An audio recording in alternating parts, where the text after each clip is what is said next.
ক্ষমতাচ্যুত আওয়ামী লীগের ১৩ নভেম্বরের কর্মসূচি লকডাউনকে ঘিরে দেশব্যাপী শুরু হয়েছে তীব্র কৌতূহল, উদ্বেগ ও উৎকণ্ঠা।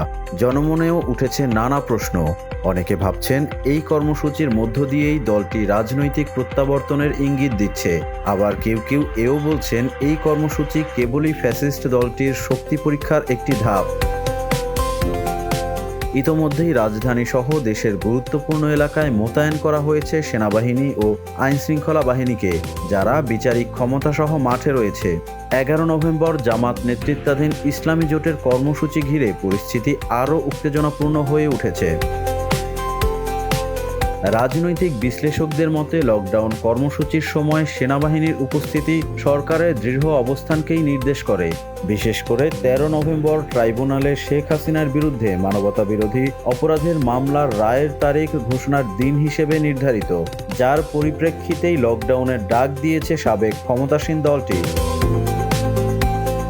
গত বছরের ৫ আগস্টের অভ্যুত্থানের পর আওয়ামী লীগের কেন্দ্রীয় নেতৃত্বের বড় অংশ পলাতক বা কারাগারে রয়েছে।